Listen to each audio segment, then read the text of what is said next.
Bonjour, bonjour, cher peuple gabonais. Il est 10h30 ici à Blois-Chambord. Je suis votre humble serviteur Wilfried Okumba Kamitato Leninda Djogo. Nous sommes le dimanche 25 août 2024. Dans 5 jours, nous allons fêter les 1 an de la prise de pouvoir par les militaires via le général de division Brice Clotaire Oligui. Monsieur le Président de la Transition, veuillez me recevoir chez vous. Monsieur le Président de la Transition, le début était bien, mais depuis quelques mois, la famille et l'argent ont pris le dessus sur les convictions premières qui vous ont amené à prendre le pouvoir le 30 août 2023, à savoir la situation chaotique dans laquelle se trouvait notre beau pays, le Gabon. Les morceaux vers vous pour m'insurger contre la barbarie qui s'est installée à Port-Gentil et qui ne va pas cesser maintenant parce que, comme vous le savez mieux que moi, Excellence, le ventre affamé n'a point d'oreille. Monsieur le Président de la Transition, voyez-vous, on est souvent pressé de jeter les autres en pâture. On est souvent pressé de faire du mal. C'est-à-dire qu'aujourd'hui, le principe dans la politique politicienne au Gabon, c'est que on se bat pour enlever l'autre. Et pour enlever l'autre, on le dépeint, on l'humilie, on l'affuble de tout ce qui n'est pas pour l'empêcher d'être à vos côtés. Je sais, Monsieur le Président, que nous avons eu maille à partir avec le parti État, parce que le Parti démocratique gabonais, à sa création, se confondait à l'État. Et chaque organisation a une durée de vie, Monsieur le Président de la Transition. Ça, il faudrait que vous le sachiez. Et je crois qu'à un moment donné, au bout de 50 ans, le Parti démocratique gabonais est arrivé à saturation. La raison pour laquelle il y a eu un rejet systématique de cette structure. Elle n'a pas voulu faire sa mue, elle n'a pas voulu refondre ses textes, elle n'a pas voulu changer le mode de gestion, elle s'est plutôt empêtrée dans la corruption active et passive des citoyens gabonais. C'est pour vous dire que, tout simplement, que Monsieur le Président de la Transition, l'argent seul ne règle pas les problèmes.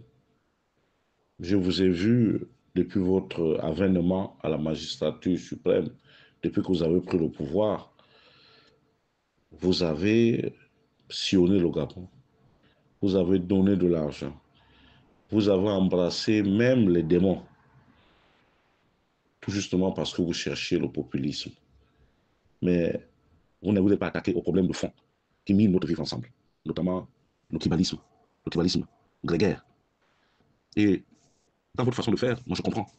Je comprends qu'un enfant veut toujours faire plaisir à son côté maternel et à son côté paternel. Vous n'avez pas échappé à cela. Vous avez tout donné à vos parents batiqués, vous avez tout donné à vos parents-enfants.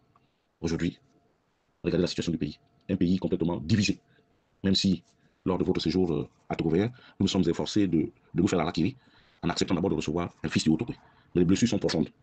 Et au moment où nous sortions de cette situation, après que nous ayons racolé les morceaux de tribalisme que vous avez institué au sommet de l'État, au mois d'août, vous êtes reparti en Goni, festoyé, et là-bas, beaucoup de choses se disent.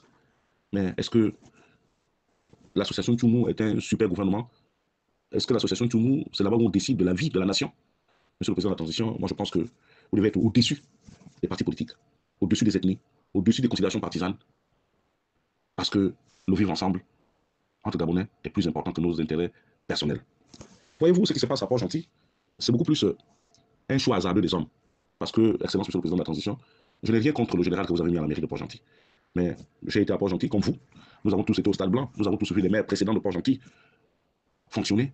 La mairie de Port-Gentil aussi peut concourir à la paix sociale en essayant de bien faire des choses, en essayant d'embaucher objectivement les jeunes désœuvrés de Port-Gentil, leur donner des petits boulots. Malheureusement, c'est ce que ça veut faire le maire, l'ancien maire, les anciens maires, autant pour moi, c'est la fin d'Ao Rimbongo, Nchango, Aperano et les autres, qui se sont souvent battus pour ne fût-ce que maintenir la paix sociale à Port-Gentil. Et puis il y a quelque chose que je n'ai pas compris, Monsieur le Président de la Transition. Il y a une espèce de haine et de mélancolie qui habite les nouveaux tenants du pouvoir. C'est-à-dire que tout est effacé. On ne peut non plus effacer l'histoire. Moi, je prendrais le cas de M. Nchango. Nchango, pour arriver à ce poste de ministre, Nchango a travaillé. Je ne défends pas M. Nchango. Mais les gens se sont arrangés lors de votre visite à Port-Gentil à ce qu'on puisse huer, crier sur lui, alors que Nchango fait partie des employeurs à Port-Gentil. Dans la furie de ceux-là qui vous entourent, ils ne se sont pas gênés de pouvoir suspendre un certain nombre de marchés, de contrats, comme on les appelle en bon français, des contrats pour les sociétés pétrolières appartenant à M. Nchango. C'est le résultat aujourd'hui de la déchéance de la jeunesse hors marine. Comment peut-on expliquer que les gens vont se permettre, vont s'organiser, avoir des machettes, des fusils pour attaquer des paisibles citoyens? Les faits sont graves. Ça sous-entend que nous n'avons pas avancé et que vos choix politiques commencent par poser des problèmes. C'est pour cela que je plaiderai en faveur du retour aux affaires. S'il vous plaît, Monsieur le Président de la Transition, je plaiderai pour le retour aux affaires de Maître Séraphin Daoré Mongo et de Monsieur Gabriel Nchango. Ce sera l'effet de redonner confiance à ces jeunes qui ont perdu tout espoir, parce que je connais la capacité de ces deux hommes marins que sont Maître Séraphin Daoré et Monsieur Gabriel Nchango.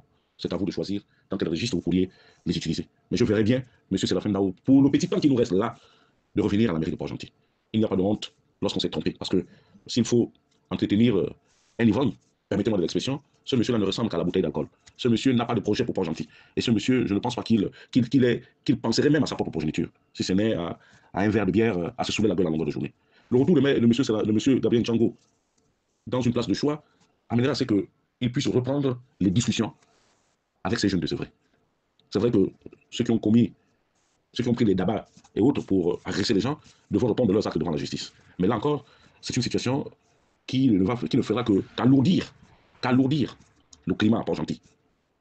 Monsieur le Président de la Transition, la même situation est similaire à Mwanda. Seulement, jusque-là, les Mwandais et les autres Atogovéens qui sont venus travailler dans les mines de la Comilog, aujourd'hui nous sommes excédés par le comportement belliqueux des Bawandji, en tête desquels M. Jean-Valentin Leyama, qui est votre député de la transition, celui à qui vous avez donné la possibilité de revenir au Parlement alors que les populations de Mwanda l'avaient complètement vomi et nous n'en voulions plus puisque nous savions que c'est quelqu'un de très mauvais. Mieux, vous savez ce qu'a vécu M. Abeke, ce M. Leyama-là allait dans les plantations donner de l'argent aux mères de famille pour que ces dernières aillent à la Comilog montrer leur nudité. Nous avons vécu des choses impensables, M. le Président de la Transition, avec ce député que vous avez choisi de vous-même, au nom de la société civile, au nom d'un parti politique dénommé Agir ou Réagir, je ne sais pas comment on appelle ce parti. Et voilà ce que nous vivons. Mais je pense, Monsieur le Président de la Transition, dans la vie d'un être humain, il y a ce qu'on appelle la reconnaissance du ventre. La reconnaissance du ventre, c'est quoi? C'est que lorsque l'autre t'a donné, il faut savoir dire en public que oui, tel jour il m'a donné. Nous ne sommes pas là pour cautionner les forfaitures, non. Mais il y a des gens qui ont le droit de parler dans ce pays désormais. Il y en a qui n'en ont pas le droit. Et parmi ceux-là, moi je pense que Jean-Valentin Leyama n'a plus rien à nous proposer. Parce qu'il n'est pas plus moindre que les autres. C'est pas possible. J'ai suivi aussi une sortie d'un aîné, Monsieur Lobo, nous l'appelions affectueusement l'homme. Mais l'homme, moi je veux bien que tu viennes te gargariser en disant t'es 32 ans. Je veux que tu dises, que tu viennes dire aux gens que les syndicats se sont permis de ne pas vous donner la parole. Mais lorsque vous vous retrouvez là-bas, à Doumaï, autour de votre machin là, Batolo, est-ce que vous prenez la peine de lui dire que ce que nous sommes en train de faire là n'est pas bien? Les autres là-bas nous regardent. Mais souffrez aussi que nous réagissons aussi, que nous nous comportions aussi comme vous l'avez fait par le passé. Est-ce que c'est vous qui avez le monopole de la violence ou le monopole des mots durs envers les populations flottantes, comme vous nous appelez, puisque nous flottons? Nous sommes des flottants, et c'est vous qui êtes enracinés. Mais la Comilog, c'est une société citoyenne. C'est une société qui appartient aux Français. Et puis n'oubliez pas l'histoire de Batolo. Abeke que vous malmenez en longueur de journée, que vous insultez, ici et là, n'a-t-il pas gelé un poste pour Batolo pendant 6 ans? Et le courage aussi de le dire aux gens, à vos parents quand vous vous retrouvez là-bas à Doumaï. Voilà comment vous arrivez. Le manganèse appartient à tout le monde. Nous avons appris là, l'homme. Tu m'as vu grandir. Nous avons joué au ballon ensemble, Monsieur Lobo. Nous avons joué au ballon ensemble. Tu es un grand frère. Mais tu ne peux pas rentrer dans ce qui nous divise, l'homme. Les syndicats, mais lorsque ces syndicats-là discutent, demain, lorsqu'il y aura les augmentations, demain, lorsqu'il y aura une amélioration des conditions de vie et de travail à la Communauté, j'espère que vous, les Bawandji, vous qui soutenez de manière aveugle votre machin de bateau là, vous aurez le courage de dire à la face du monde que nous n'acceptons pas ces avantages. Parce que celles-ci n'ont pas été décidées par M. Batolo, qui est votre parent, qui a tribalisé toute une compagnie.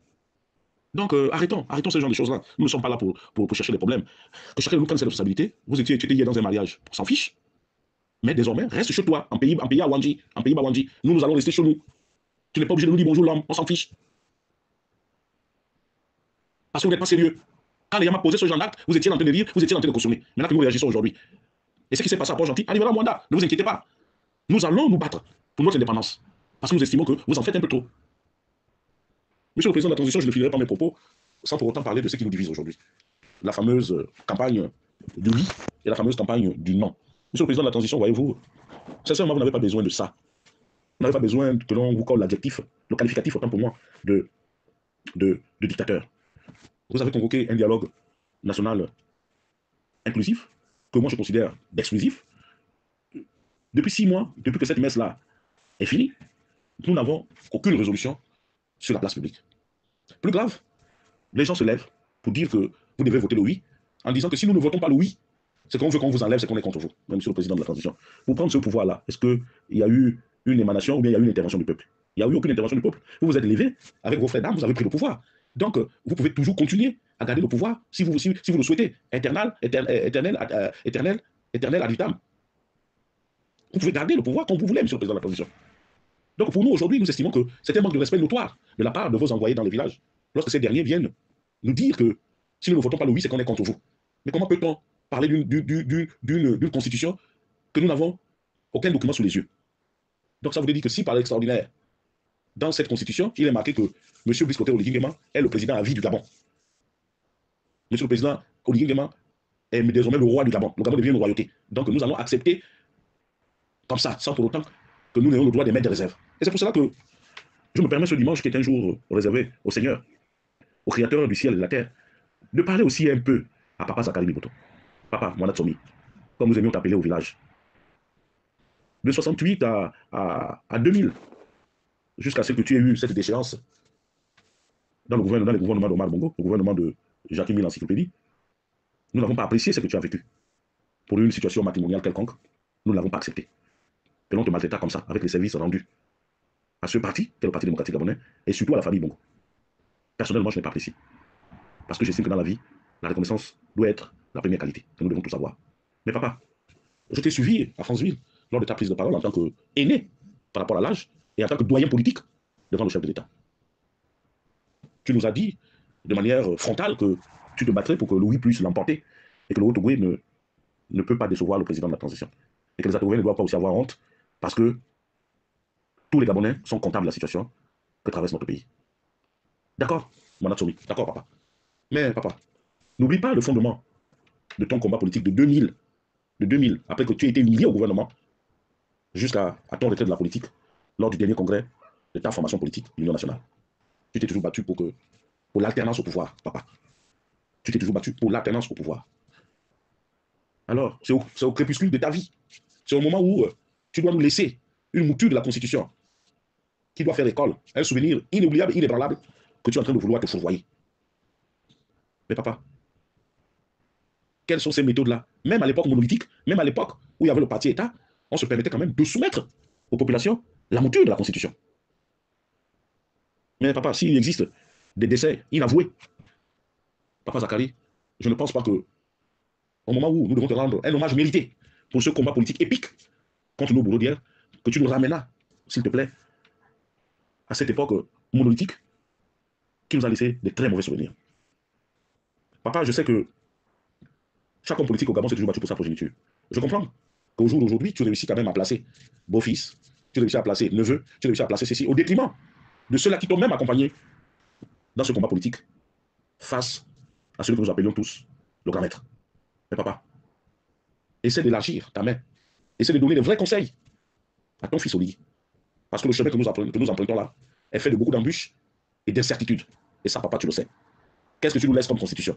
Une constitution taillée sur mesure, une constitution qui valorise le militaire au détriment du civil, ou une constitution que nous ne devons plus aliéner, comme dans les autres États sérieux. Et puis, dans cette affaire où il n'y a pas de Premier ministre ou sur le président seul qui décide, je pense que nous ne sommes pas encore prêts pour accepter cela.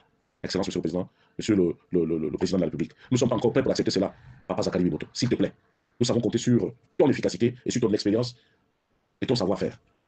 C'est sur ce mot que de me retirer tout en réitérant à son Excellence, Monsieur Biscoto Oligingema, que les Gabonais sont prêts à l'accompagner, mais à une condition qu'il soit transparent et qu'il soit honnête. Maintenant, s'il a décidé qu'il doit son salut que par rapport à l'affrontement, ou qu'il prépare l'affrontement, ben, il trouvera l'affrontement. Nous sommes prêts à mourir pour défendre notre pays. Je vous remercie.